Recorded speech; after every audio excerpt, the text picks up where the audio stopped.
When I picked up the phone to ask my son Max when his wedding would be, my daughter-in-law Lena looked me right in the eye and said with a chilling smile, "Oh, we already got married yesterday. We only invited special people." The words hit me like a bucket of ice water. Special people. I, who for 3 years had paid their monthly rent of $500, bought every piece of furniture in their house, and filled their refrigerator when they had nothing to eat. I was not a special person. I stood there in the living room of my own house, holding the phone as if it weighed 1,000 pounds, watching my son avoid my gaze while Lena made herself comfortable on the sofa I had bought for them.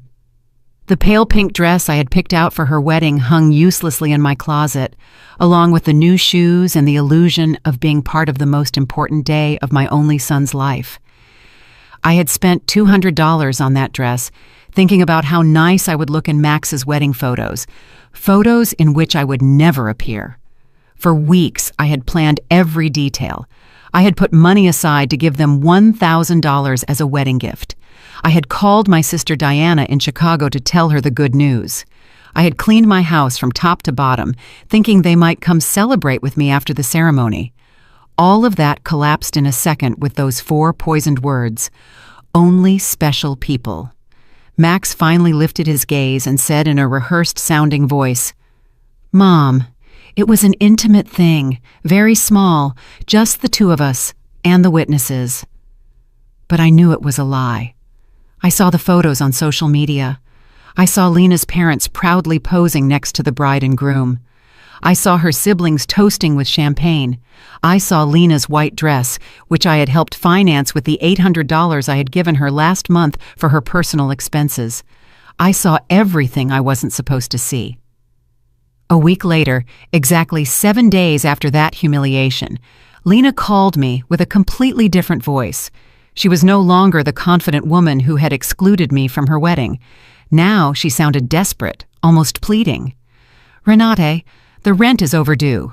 The landlord is pressuring us and says if we don't pay this week, he will kick us out. You forgot to make the transfer." Her voice trembled slightly, as if the world were ending. I was silent for a few seconds, remembering all the times I had run to the bank to make that transfer. All the times I had canceled my own plans to make sure they had a roof over their heads. All the times I had eaten beans and rice so I could give them money for their desires. And now, after they had excluded me from the most important moment of their lives, they had the audacity to call me as if nothing had happened. "Lena," I said with a calm that surprised even me, "didn't I warn you that I only help special people?" The silence on the other end of the line was so deep that I could hear my own heart beating. For the first time in years, it was not I who was trembling, but her. "Renate, I don't understand," she stammered. "We were always special to you. You're like a second mom to me." Lies. All lies. Wrapped in that sweet voice she only used when she needed something.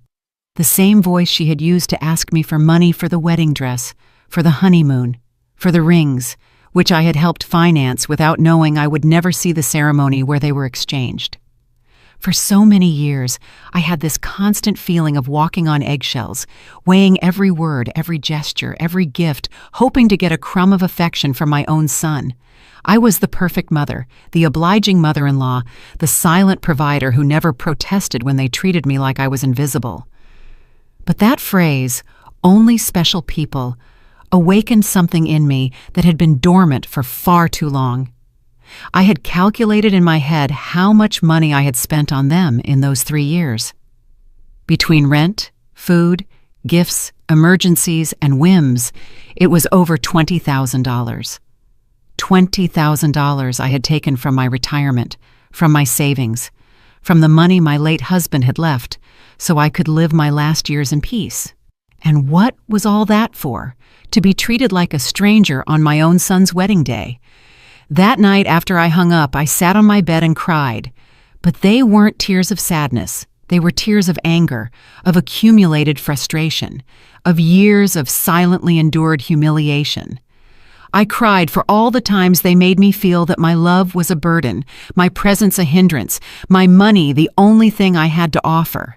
I cried for the foolish mother I had been, for the woman who had lost herself trying to be indispensable to those who considered her dispensable.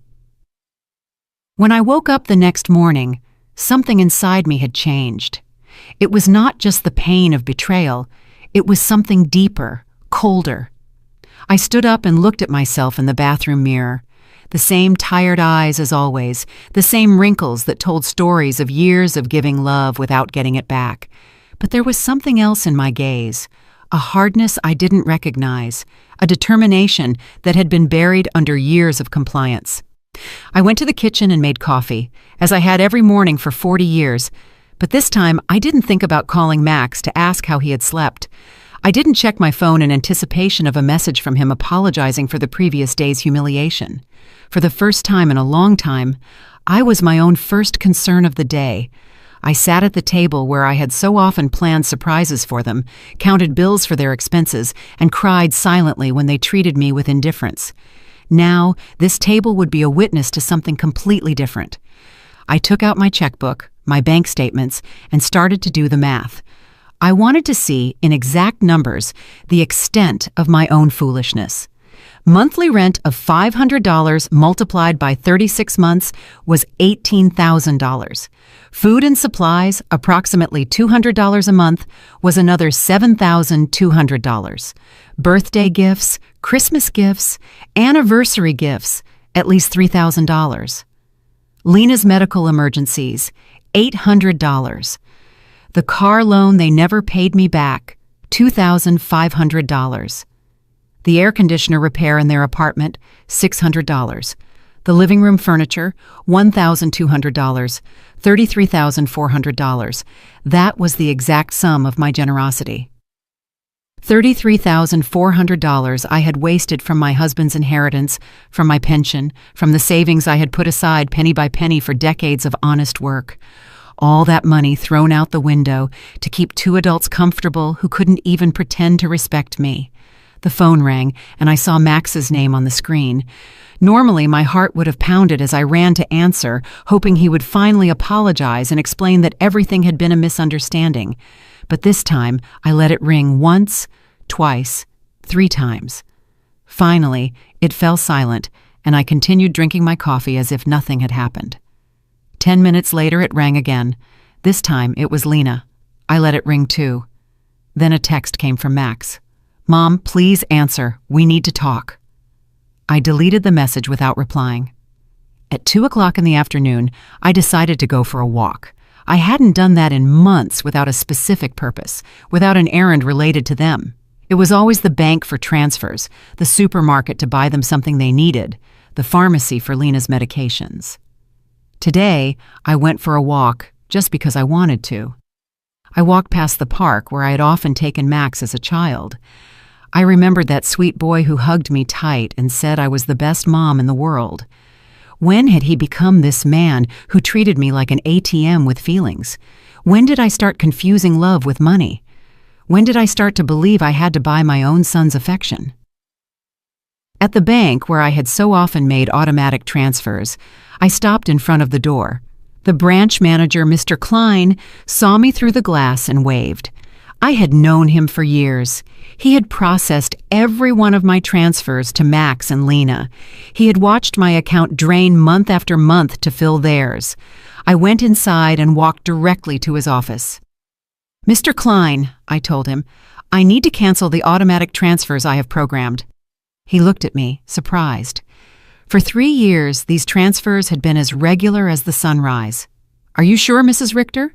Did something happen?" His concern was genuine, more genuine than any interest Max had shown in me in recent months. "What happened is that I finally opened my eyes," I replied. "I want to cancel everything, and I also want information on how to protect my accounts. I don't want anyone else to have access to my money." While Mr. Klein processed the cancellations, my phone didn't stop ringing. Max, Lena, Max again. It was as if they had developed radar to detect when their source of income was in danger. I turned the phone off completely.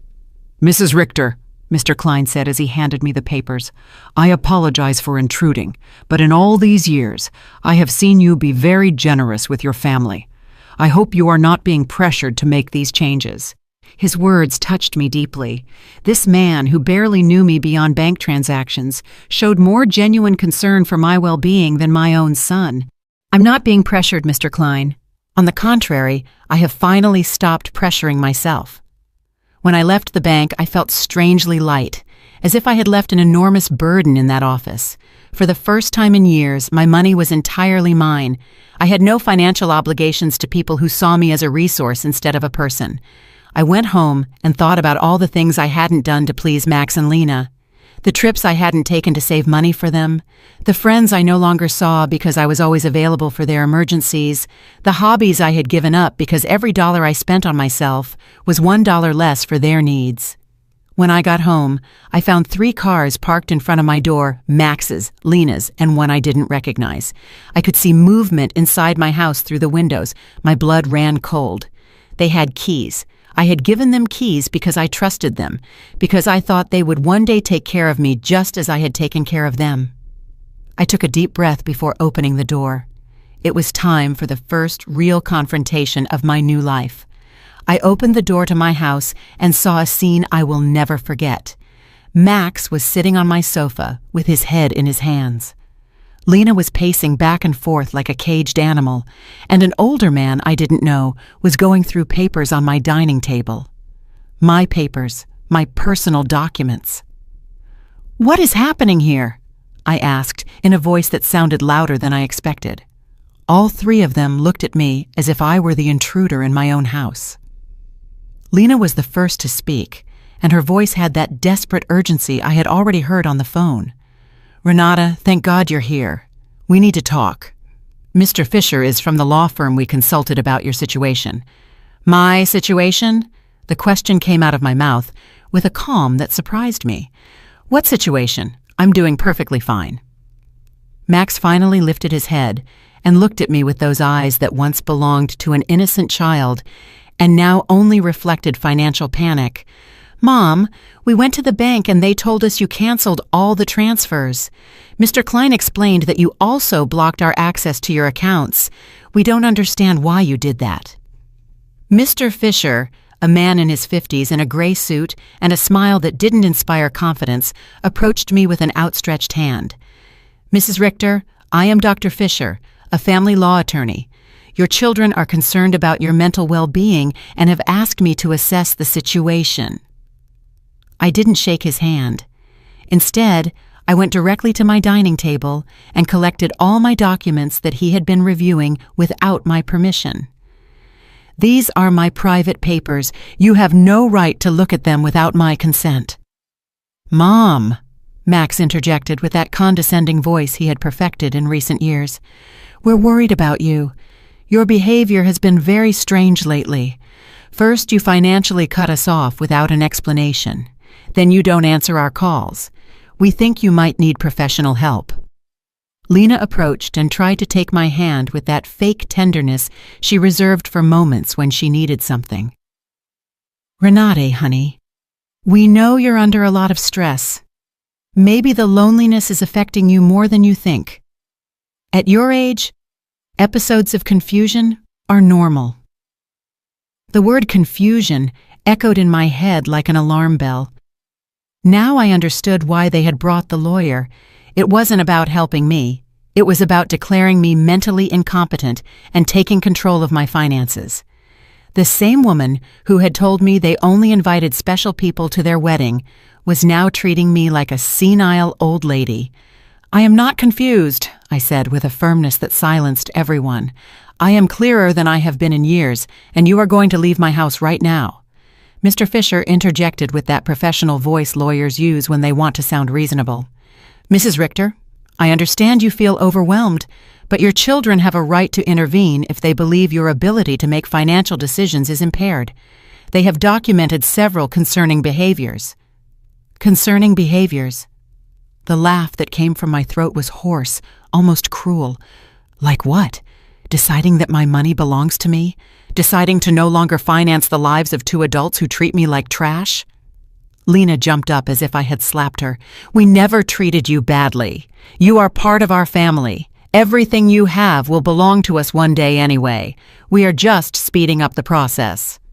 There was the naked, unvarnished truth. Everything I had would one day belong to them. In their minds, I was already dead and they were just collecting their inheritance in advance. It didn't matter if I had 70 years or 70 days left. To them, I was just an ATM with legs that had become problematic. "Out," I said, pointing to the door. "All three of you get out of my house." Max stood up with that angry, childlike face he made when he didn't get his way. "Mom, we can't just leave. We have obligations. The rent, the car payments, the credit card you co-signed for. You can't just cut us off from one day to the next." "I can't?" My voice rose for the first time in the entire conversation. "Who says I can't? For years I have paid rent that wasn't even in my name. I filled a refrigerator in a house where I was not welcome. I financed a life that clearly had no place for me." Mr. Fisher took a folder from his briefcase and placed it on my table. "Mrs. Richter, we have prepared some documents that could facilitate this transition. A power of attorney that would allow Max and Lena to manage your finances more efficiently. This would just be temporary until you feel better." I took the folder and, without even opening it, threw it directly into the trash can. "The only transition that is going to happen here is yours to the front door." Lena started to cry, but they weren't tears of sadness. They were tears of frustration, of contained rage. "You can't do this to us, Renate. We were counting on you. We made plans based on your support. We bought things. We took on financial obligations because we knew we could count on you." "Obligations based on my money," I replied. "Not on my well-being, not on my happiness, not on my company, just on my money. And now that I have decided that my money is better used in my own life, I am suddenly a confused old woman who needs legal guardianship?" Max tried to approach me, but I took a step back. He was no longer the boy who ran into my arms when he had nightmares. He was a 35-year-old man who saw his mother as an obstacle between himself and a comfortable life financed by others. "Mom, we made mistakes," he said in a voice that was supposed to sound remorseful. "The wedding was a misunderstanding. Lena was nervous. I was under pressure. We can fix this if you just become reasonable again." Reasonable. The word tasted bitter in my mouth. Being reasonable means continuing to pay for your life while you treat me like a stranger. It means pretending it doesn't hurt to have been excluded from the most important day of my only son's life. Mr. Fisher packed his papers with the efficiency of someone who is used to having proposals rejected. "Mrs. Richter, this is not over. Your family has legal options. If you are indeed making irrational decisions due to mental health problems, a judge can determine that you need guardianship." His words were like a blow. I realized this was not just a manipulative family visit. It was a real legal threat. They wanted to declare me incompetent to manage my own affairs. "Mr. Fisher," I said, looking him directly in the eyes, "I suggest you do your research thoroughly before you threaten a 71-year-old woman who has managed her finances flawlessly for 40 years, who raised her son alone after the death of her husband, who ran a household and worked honorably until retirement, and who until last week financially supported two completely capable adults." Lena stopped crying and looked at me with a coldness that finally showed her true face. "This won't stay like this, Renate. We have rights and lawyers too." "Perfect," I replied. "Hire all the lawyers you want, with your own money, of course, because mine is no longer available to finance your legal tantrums." The three of them walked to the door with the wounded dignity of people who are not used to being told no.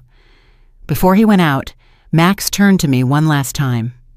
"Mom, this is going to end very badly for you. You're going to end up alone, with no one to take care of you when you really need it." "Max," I said with deep sadness, but also with crystalline clarity, "I am already alone. The difference is that now it's by my own choice, not by your neglect." As I closed the door behind them, I stood in my living room, surrounded by the most beautiful silence I had heard in years. It was the silence of freedom. That night, I couldn't sleep, but not out of sadness or regret, but out of adrenaline from having reclaimed control of my own life. I lay awake in bed, planning my next steps like a general preparing for a battle. If Max and Lena wanted to fight, I would give them a war. But it would be a war I would fight with intelligence, not with emotion. At 6 o'clock in the morning, I was already dressed and ready to go. My first stop was the office of attorney Mr. Weber, a man I had met years ago when I was handling my husband's will. Unlike Mr. Fisher, whom Max and Lena had brought, Mr. Weber had an impeccable reputation and specialized in protecting the rights of the elderly. "Mrs. Richter," he told me as I explained the situation, "what your children tried to do yesterday is more common than you think. It's called elder financial abuse, and it's a federal crime. The fact that they entered your house without permission and reviewed your private documents also constitutes a violation." His words both calmed and worried me. They calmed me because they confirmed I wasn't crazy, that what had happened was truly abusive. They worried me because I realized the situation was more serious than I had thought. "We have to document everything," Mr. Weber continued. "Every transfer, every gift, every time they pressured you for money. We will also change your will to protect your assets from future manipulation attempts." We spent 3 hours reviewing my financial records. Mr. Weber whistled when he saw the total sum: $33,400 in 3 years. "Mrs. Richter, with this money, you could have lived comfortably, traveled, and enjoyed your retirement. Instead, you completely financed the lives of 2 adults who didn't even respect you enough to invite you to their wedding." When I left Mr. Weber's office, I had a complete plan. First, I would change all the locks on my house. Second, I would install a security system with cameras to protect myself from future surprise visits. Third, I would open a new bank account at a different bank where they had no contact. And fourth, I would start living the life I had postponed for years. My next stop was the hardware store. The owner, Mr. Summer, had known me for years because I was always buying things to fix Max and Lena's apartment. This time was different. "Mrs. Richter, what brings you here today? Another emergency with your son?" he asked with the familiarity of a person who had silently witnessed my wasted generosity. "No, Mr. Summer. This time it's for my own house. I need to change all the locks, and I want them to be of the best quality." He looked at me, surprised, but asked no questions. While I was choosing the locks, his son Ethan, who installed security systems, came by. It was Providence in action. "Ethan," I told him, "I also need to install surveillance cameras, the complete system. The price is not an issue." While they were preparing everything for the installation the next day, I received a call from an unknown number. It was Lena calling from someone else's phone because I had blocked her number after the previous day's confrontation. "Renate, it's Lena. Please don't hang up. We need to talk like civilized adults." "Speak," I said dryly. "Listen, I understand you're upset about the wedding. It was a mistake. Max and I have talked about it, and we want to make it up to you. How about we have a special dinner to celebrate our wedding with you? We can do it at your house, cook together like we used to." The manipulation in her words was so obvious that I almost had to laugh. "Lena, how much rent do you owe exactly?" The silence on the other end confirmed that I had hit a nerve. Well, it's 2 months, $1,000 total. But I'm not just calling for that, Renate. We really miss you in our lives." "Do you miss me or my money?" I asked directly. "Both," she replied with a surprising honesty. "Renate, I won't lie to you. Yes, we need your financial help, but we love you too. You're important to us." "If I'm so important," I said, "why wasn't I important enough to be at your wedding? Why am I not important enough to get a call that doesn't ask for money? When was the last time you called me just to ask how I was doing?" Another silence. We both knew the answer. Never. "Lena, I'm only going to explain this to you once. For 3 years, you have treated me like an ATM with feelings. You used me. You ignored me. You humiliated me, and finally, you insulted me in the worst possible way. Now that the money is running out, you suddenly discover you love me." "Renat, please." I cut her off. "There is no please. You made your choice when you decided I wasn't special enough to be at your wedding. Now I'm making mine." I hung up and turned the phone off completely. I didn't want any more interruptions on my day of liberation. That afternoon, I went to the beauty salon I hadn't been to in over a year. I always canceled my appointments because Max or Lena needed something urgent, or because the money I had set aside for myself became an emergency for them. "Mrs. Richter?" my favorite hairstylist Cynthia called out. "What a surprise! I thought you had forgotten us." "I didn't forget you, Cynthia. I just forgot that I also deserve to be pampered." I treated myself to the full treatment: cut, color, manicure, pedicure. For the first time in years, I spent money on myself without feeling guilty. While Cynthia worked on my hair, she told me about her life, her children, her dreams. It was refreshing to have a conversation that didn't revolve around Max and Lena's needs. "You look beautiful, Mrs. Richter," she said when she was done. "But more than that, you look free. Did something good happen?" "Yes, Cynthia. I finally learned to say no." When I got home that afternoon, there was a car in front of my door that I didn't recognize. My heart raced for a moment, thinking Max and Lena might have come back with reinforcements. But as I got closer, I saw an older woman sitting on the steps of my porch. "Mrs. Richter?" she asked as I got out of the car. "Yes, that's me. Can I help you?" "I'm Eleanor Brooks. I live next door. We've been neighbors for years, but we've never had a chance to talk. Yesterday I heard very loud voices in your house, and I got worried. Is everything okay?" Her sincere concern touched me deeply.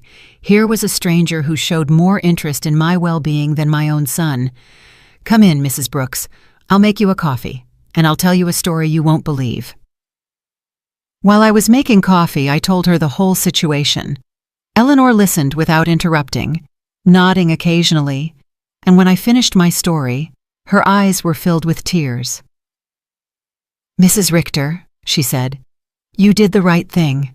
I went through something similar with my daughter 5 years ago. I also thought it was my duty to finance her adult life.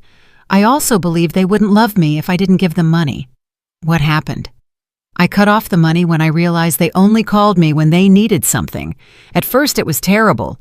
They threatened me, emotionally blackmailed me, tried to make me feel guilty. But after 6 months, my daughter called to genuinely apologize. Now we have a real relationship based on love, not on money." Her words gave me hope and confirmed that I had made the right decision. "Do you think Max and Lena will understand one day?" "Maybe yes, maybe no," she answered honestly. "But that's no longer your responsibility, Mrs. Richter. Your responsibility now is to live your own life."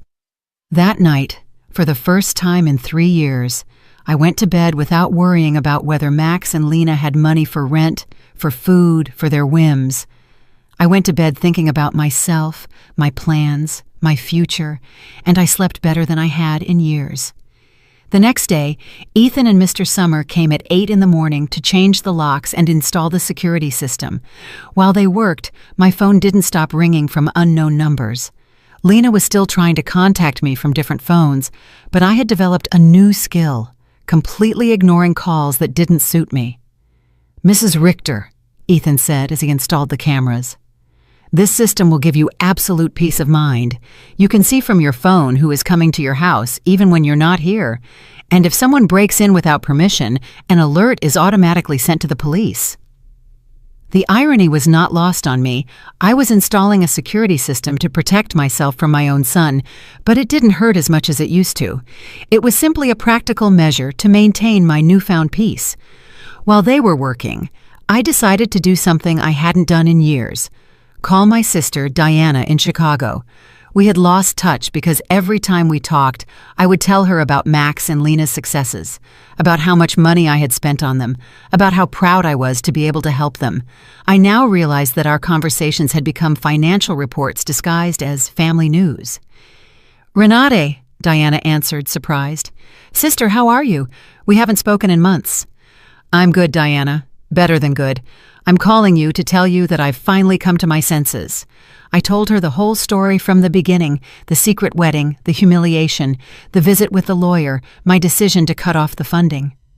Diana listened to me in silence, and when I was done, her answer surprised me. Renate, sister, it was about time. Every time we spoke, it broke my heart to hear you brag about how much money you gave them, as if love could be measured in dollars. I wanted to tell you something, but I didn't know how. What did you want to tell me? That Max never spoke lovingly about you when I saw him at family gatherings. It was always, my mom helped me with this, or my mom bought me that, but never, I miss my mom, or I love my mom. It was as if you were a service provider, not a person. Her words hurt, but it was a necessary pain, like when a doctor cleans an infected wound. It hurts, but it's part of the healing. You know what else I noticed? Diana continued. Lena always spoke about you in the future tense. When Renate is no longer here, we can remodel her house, or when we inherit, we will invest in the business, as if they were waiting for you to die to really live. This revelation hit me like a bucket of ice water. They didn't just see me as an ATM, they saw me as a temporary obstacle between them and their money. While I was trying to make them happy, they were planning their future without me. After talking with Diana, I sat in my kitchen, processing all this information. Years of marriage to a man who truly loved me, 35 years of raising my son alone after my husband's death, and 3 years of financing 2 adults who saw me as a $100,000 obstacle. The doorbell rang, and on the new cameras, I saw it was Eleanor, with a mug in her hands. I opened the door, and she handed me a fresh brewed coffee. I thought you might need some company after everything you told me yesterday, she said, with that sincere smile I had already come to appreciate. We sat in my living room, and Eleanor told me more details from her own experience. My daughter said the exact same thing to me that Lena says to you. You're like a second mom to me. We're special to you. Everything will be ours one day anyway. Those are rehearsed phrases, Mrs. Richter. They learn them from the Emotional Manipulation Handbook. Do you think such a handbook exists? I asked half-jokingly. Not officially, but it seems everyone reads from the same book. Chapter 1 is Make Her Feel Indispensable. Chapter 2 is Create Constant Financial Emergencies. Chapter 3 is When She Resists, Question Her Mental Health. We laughed, but it was a bitter laugh. It was both funny and tragic to recognize such predictable patterns in our own children's behavior. Did you ever feel guilty for cutting off the money? I asked Eleanor. Every single day for the first 3 months, she answered honestly. But then I started to see the results. My daughter had to get a second job. Her husband stopped playing golf every weekend and started looking for extra work. They learned to live within their means, and more importantly, they learned that I was a person, not a resource. That afternoon, I decided to do something I had postponed for years: visit my husband's grave. I always made excuses not to go because Max or Lena needed something urgent, or because the taxi fare was better invested in one of their emergencies. The cemetery was quiet and beautiful. Robert's grave looked a bit neglected because I hadn't been there to clean it in months. I sat on the grass next to his headstone and talked to him as if he were alive. Robert, my love, I think I lost myself for a while. After you left, I put all my energy into Max. I wanted to be the best mother in the world, thinking somehow he would grow up without a father. But I think in the process, I forgot to be myself. The wind blew gently, and for a moment, I felt like he was listening to me. Our son has become someone I don't recognize. Or maybe he was always like this and I didn't want to see it. His wife is, well, you know how she is. The money you left for me to live peacefully, I spent it taking care of them. But not anymore, my love. I have learned. I cleaned his grave, replaced the withered flowers with new ones, and stayed there for another hour, simply enjoying the peace.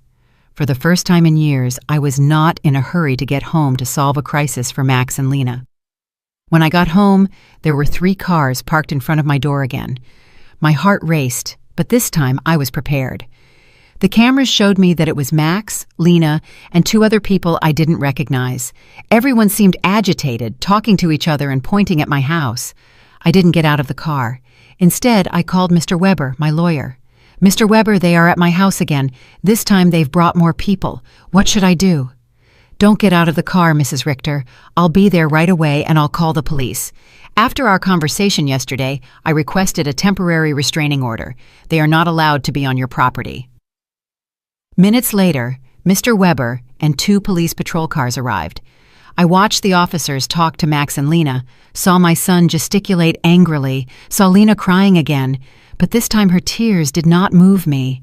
One of the officers approached my car. "Ma'am, you can get out safely. Your visitors are going to leave immediately."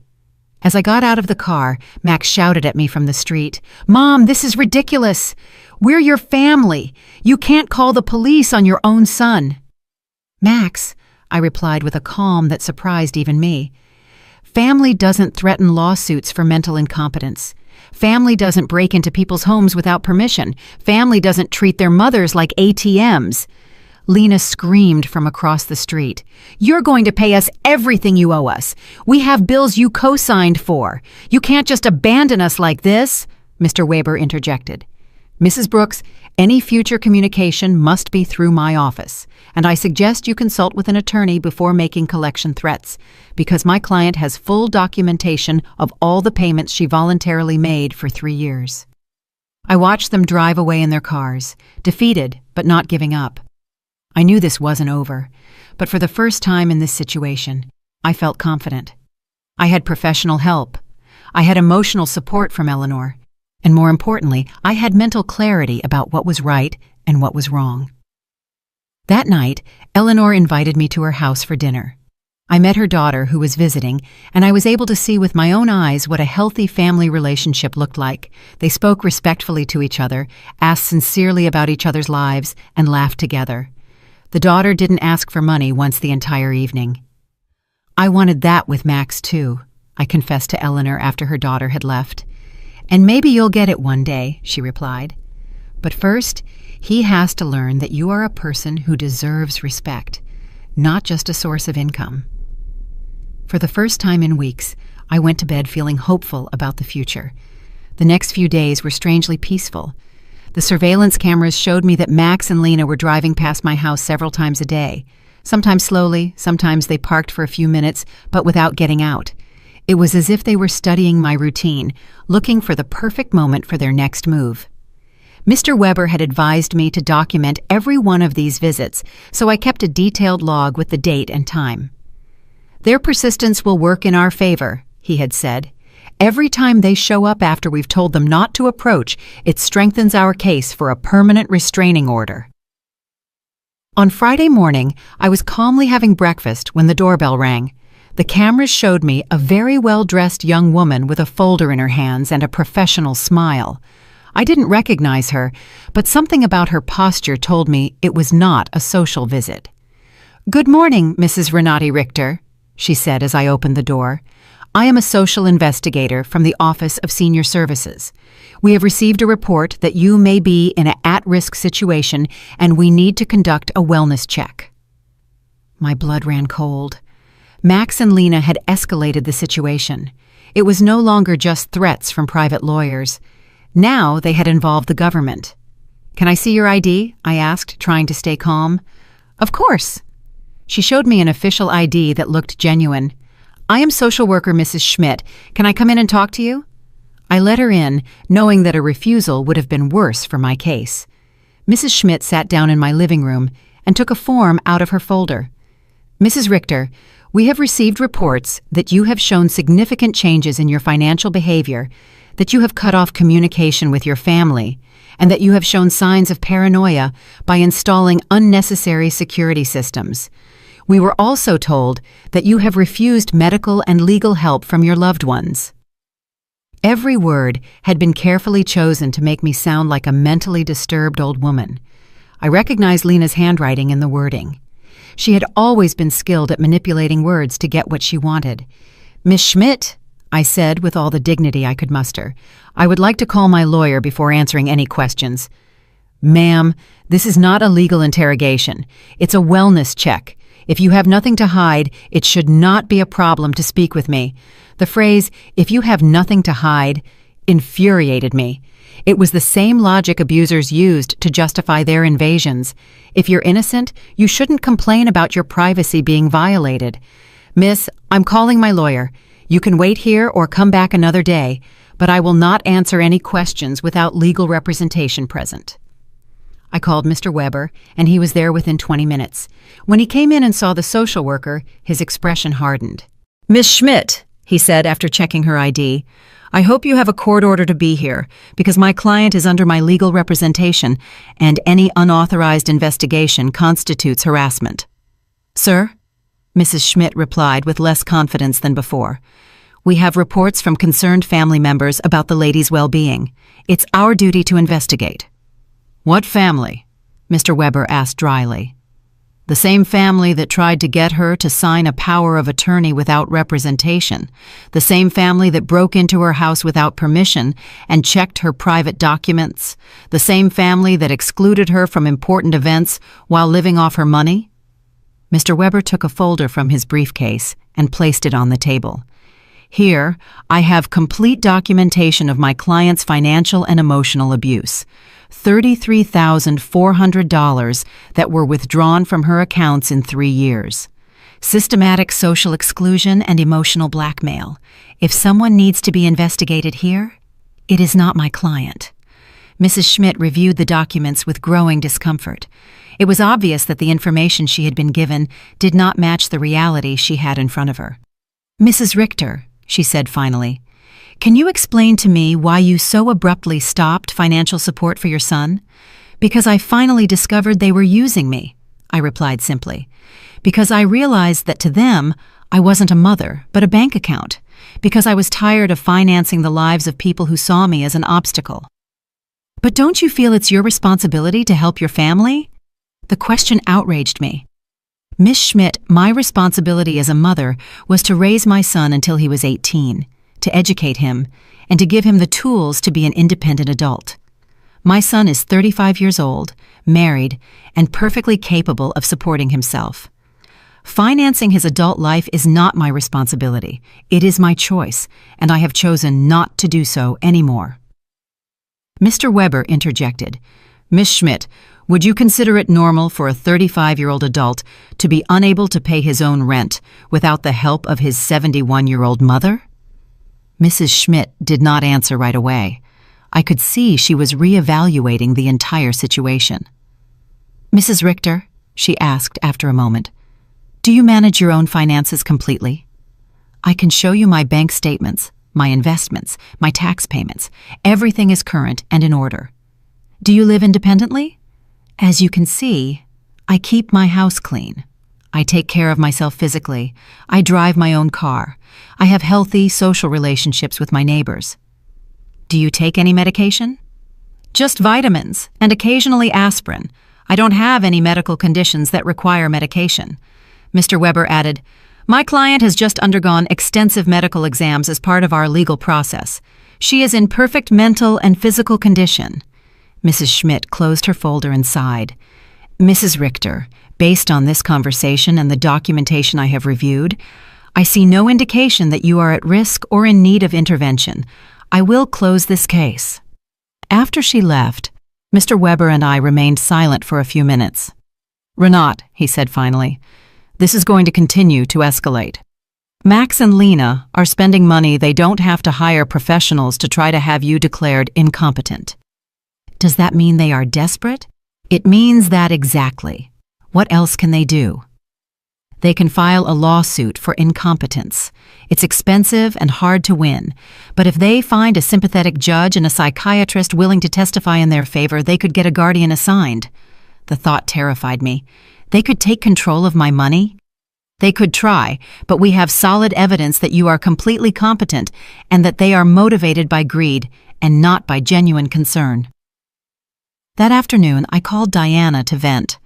"Sister," she said after hearing my story, "do you notice how far they are willing to go for money? They are risking family relationships, spending money on lawyers and doctors, destroying their own reputation. all to get access to your bank account again." Her words made me think. Max and Lena had completely revealed their true nature. There was no going back. There was no possibility of a genuine reconciliation. To them, I had never been a mother or a respected mother-in-law. I had always just been money on legs. This revelation, although painful, was also liberating. I no longer had to wonder if I was making the right decision.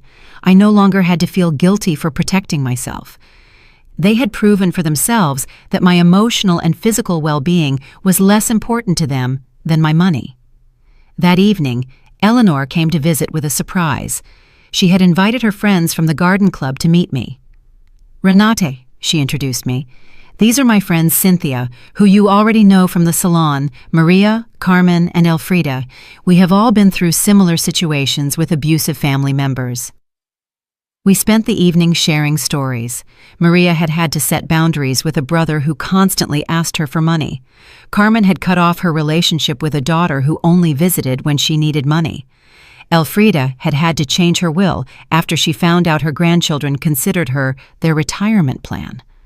"What hurts me the most," I confessed, "is not losing the money I gave them, but realizing that I never had the love I thought I had." "Renate," Elfrida said with the wisdom of her 80 years, "true love cannot be bought or sold. If you had to pay for it, it was never real." Her words were balm for my wounded soul. She was right. I had bought attention, not love. I had financed an illusion. "You know what I've discovered?" I said to my new friends. "That loneliness, surrounded by people who don't love you, is worse than being lonely on your own. At least now, when I am alone, I am in good company." Everyone laughed, and we toasted to our newfound wisdom. That night, after my new friends had left, I sat in my garden, thinking. The stars shone brighter than ever, or perhaps I was seeing them with clearer eyes. For the first time in my adult life, I was completely alone financially. I had no dependents, no financial obligations to anyone but myself. And instead of scaring me, this reality excited me. I could travel when I wanted. I could remodel my house. I could buy myself nice clothes. I could donate to charities that were important to me. I could invest in my own future instead of financing the present of ungrateful people. Freedom tasted like hope, and for the first time in years, I wanted to plan my future. A month after the psychiatrist's visit, I thought I had finally won the war. I had settled into a beautiful routine. I calmly had breakfast and read the newspaper. I tended to my garden, had lunch with Eleanor or one of my new friends, and in the afternoons, I devoted myself to activities I had given up for years.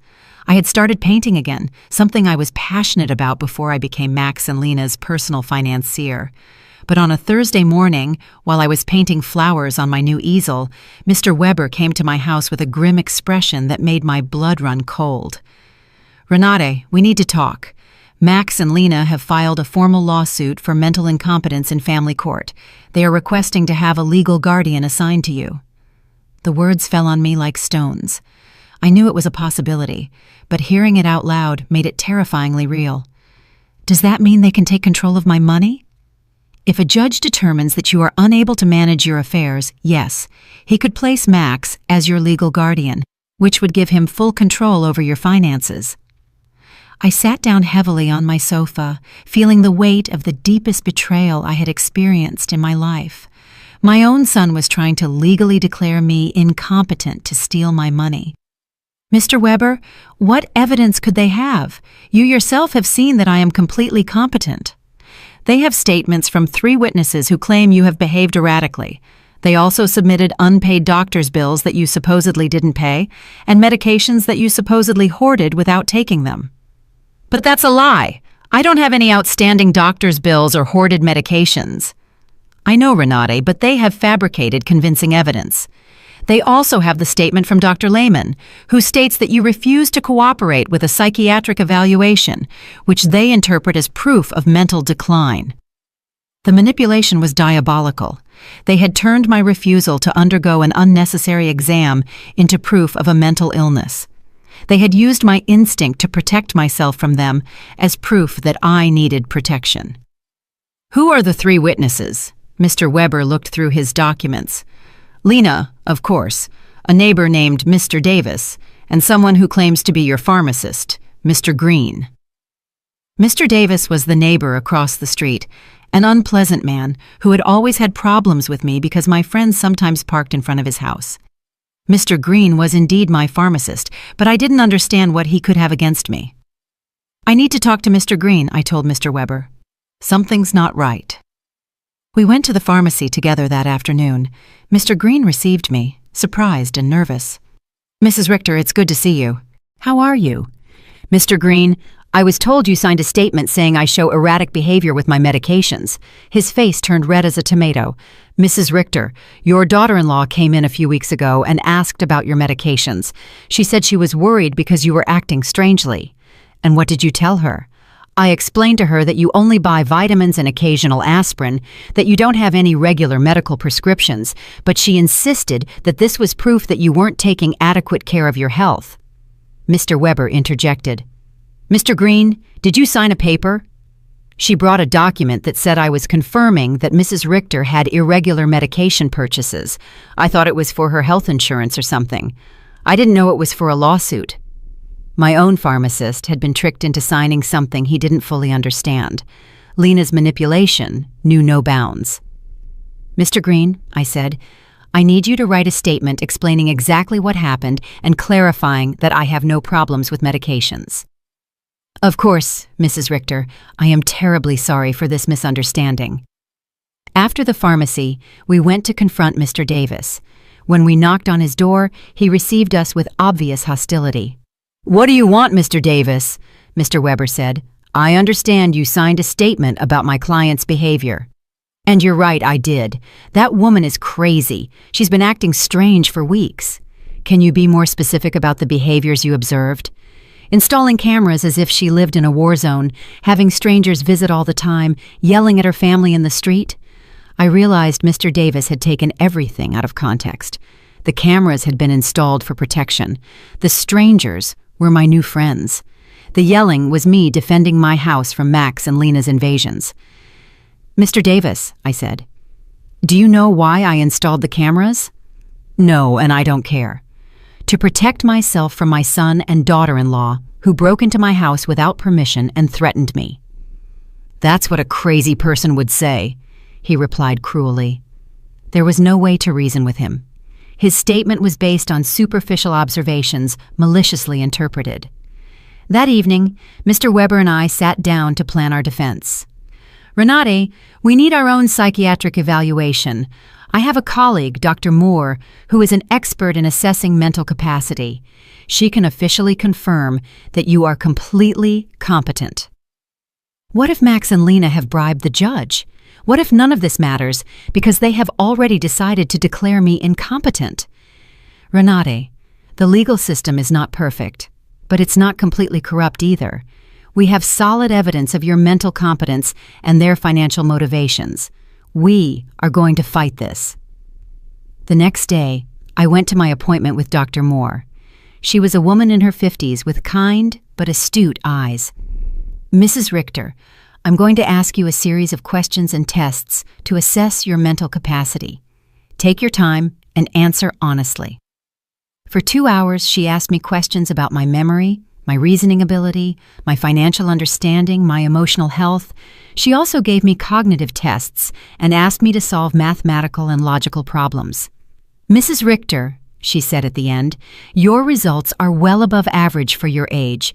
You are not only mentally competent, but your cognitive function is excellent. Doctor, why do you think my family is doing this? Based on what you've told me and the documents I've reviewed, this seems to be a classic case of elder financial exploitation. Unfortunately, it's more common than people think. I left the consultation feeling validated, but also sad. The professional confirmation of my mental health was a relief, but it also confirmed that the lawsuit was real and necessary. That afternoon, Eleanor organized an emergency meeting with all our friends from the garden club. When I told them about the incompetence lawsuit, everyone was outraged. Renate, Maria said, we will testify in your favor. We have been with you for weeks, and anyone can see that you are doing great. Better than great, Cynthia added. You are clearer and stronger than many 40-year-old women I know." Elfrida, with her 80-year-old wisdom, took my hands. "Renate, my dear, what your children are doing is nothing new. For generations, greedy children have tried to declare their parents insane to get their money. But you have something many of these victims didn't have: documentation, legal support, and friends who can testify for you." Her words gave me hope. I was not alone in this fight. I had an army of strong women who had witnessed my transformation firsthand. "You know what the saddest thing about all this is?" I said. "That Max and Lena are willing to destroy any future possibility of reconciliation for money. Even if I were willing to forgive everything so far, there's no going back from this." "And maybe that's for the best," Cynthia replied. "At least now you know exactly who they are and you can act accordingly." That night, for the first time since this nightmare began, I really cried. Not out of sadness, but out of grief. I said my final goodbye to the son I thought I had, to the dream of a loving family, to the illusion that unconditional love was reciprocated. But something new also emerged within me, an iron determination not to let myself be stripped not only of my money, but also of my dignity and my freedom. The war had officially begun, but I was ready to fight. The trial came 3 weeks later. I woke up early, put on my best black suit, and looked at myself in the mirror with a determination I had never felt before. Today, not only my mental capacity would be judged, my dignity as a person, my right to live free from abuse, my value beyond my bank account would be judged. Mr. Weber came at 7 in the morning to go over our strategy one last time. "Renate, remember, the burden of proof is on them. They have to prove that you are incompetent. We just have to show that you are not." "And what if the judge is already biased?" "Judge Miller has a reputation for being fair. I researched his past cases, and he doesn't automatically favor families. He is dedicated to protecting the rights of the elderly." We arrived at the courthouse at 9 in the morning. In the hallway, I saw Max in a new suit that he probably bought for the occasion, and Lena dressed in black as if she were at a funeral. Maybe it was one, the funeral of our family relationship. When our eyes met, Max avoided my gaze, but Lena held my gaze with a coldness that confirmed that for her, this was just a business transaction. Their lawyer was an older, elegant man with the kind of confidence that comes from winning similar cases before. When he began his opening statement, his strategy was clear: to portray me as a confused old woman who had been manipulated by strangers to alienate me from my loving family. "Your Honor," he said in a solemn voice, "Mrs. Renate Richter has shown a clear mental decline in recent months. She has cut off all financial support for her family without a rational explanation. She has installed unnecessary security systems due to paranoia, and has isolated herself from her loved ones under the influence of neighbors and lawyers who are obviously taking advantage of her vulnerable situation." Every word had been carefully chosen to make my self-empowerment sound like dementia, and my freedom sound like external manipulation. Then they called their witnesses. Lena was the first to testify, and her performance was Oscar-worthy. She cried as she described how I had completely changed, how I had become hostile and paranoid, how I had isolated myself from the family that loved me. "Your Honor," she said in a trembling voice, "Renate has always been like a second mom to me. Seeing her mental decline has been devastating. We just want to help her get the care she needs." Lies, wrapped in convincing tears. When Mr. Weber cross-examined her, the cracks in her story began to become visible. "Mrs. Schuster, can you tell the court, when was the last time you called my client without asking for money?" Lena stammered. "Well, we always talked about many things. Can you give me a specific date?" "I don't remember exact dates." "Is it true that you and your husband got married without inviting my client?" "It was a very small ceremony." "Is it true that when my client asked about the wedding, you told her that you had only invited special people?" Lena's face turned red.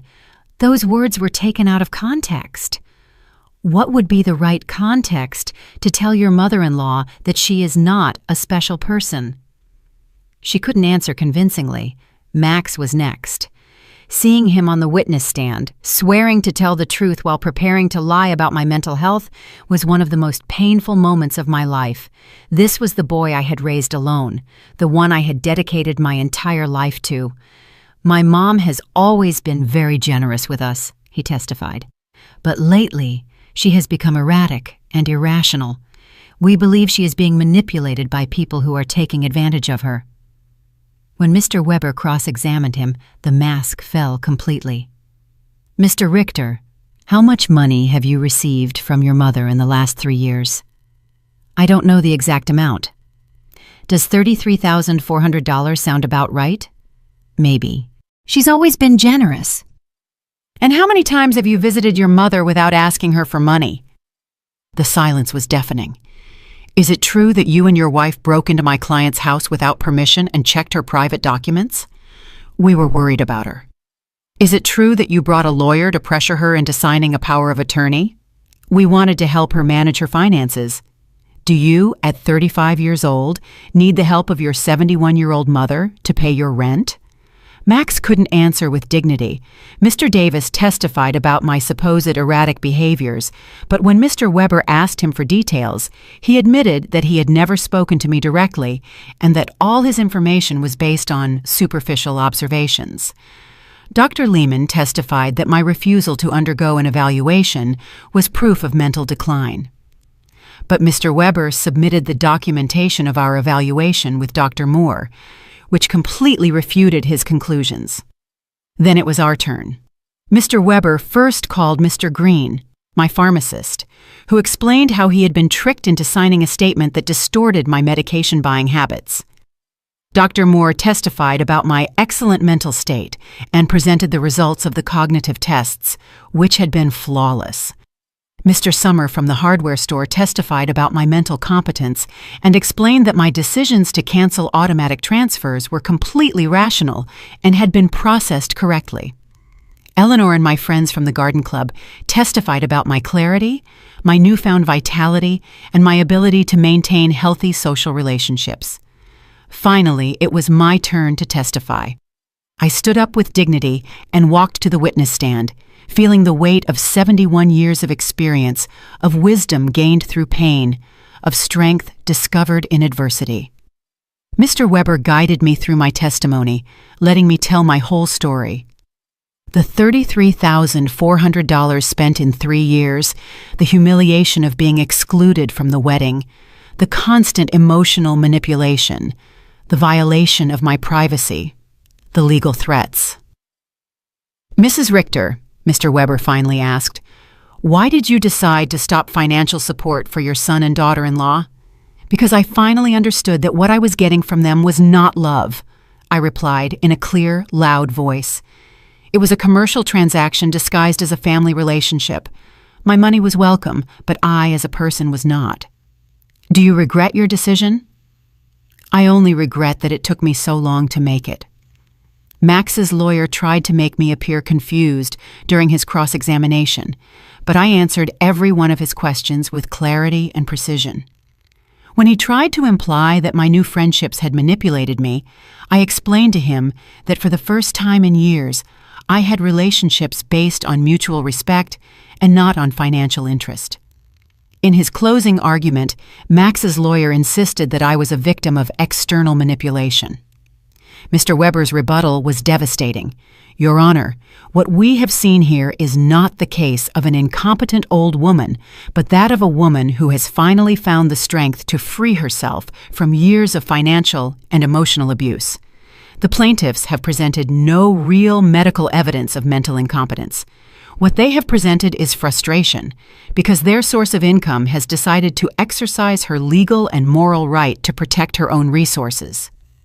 Judge Miller retired to deliberate for 2 hours that felt like 2 years. When he came back, his expression was serious but clear. After reviewing all the evidence presented, he began, it is obvious to this court that Mrs. Renate Richter is in full possession of her mental faculties. Professional psychiatric evaluations confirm her cognitive competence. Her financial decisions, as painful as they may be for her family, are completely rational and within her rights. My heart began to beat faster. Furthermore, the judge continued, the evidence suggests that this lawsuit is motivated by financial interest rather than by genuine concern for Mrs. Richter's well-being. The court completely denies the request for guardianship. I had won. I had not only won the lawsuit, but also my freedom, my dignity, my right to live free from the abuse of those who supposedly loved me. When we left the courthouse, I saw Max and Lena talking angrily with their lawyer. Lena gave me a look of pure hatred before she walked away. Max looked at me one last time, and for a second, I saw something that could have been regret, but it was already too late.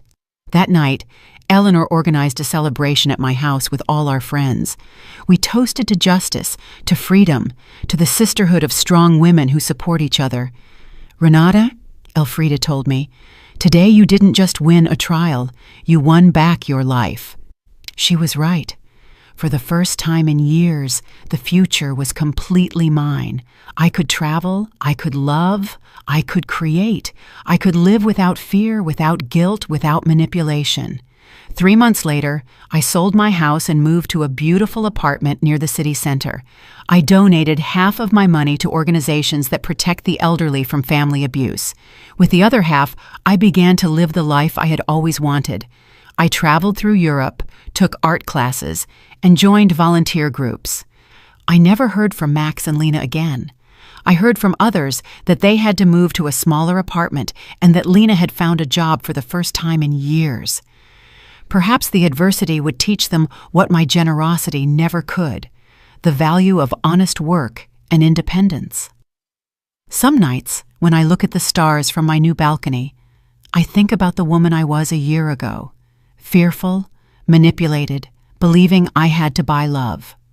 That woman is dead, and in her place, someone has been born who has understood a fundamental truth. True love never has a price, and freedom is never too expensive. My name is Renate.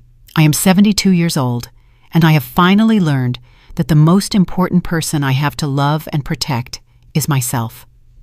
If you liked my story, you can support me by making a donation so I can write more stories. Thank you in advance. And you, what would you do in this person's place? I would love to hear your opinion, so please share it with me in the comments. I'm always curious about what you all think. And also write me where you heard this story. For more life stories like this, like the video, and subscribe to my channel. There are many other stories waiting for you. With heartfelt greetings until next time, M.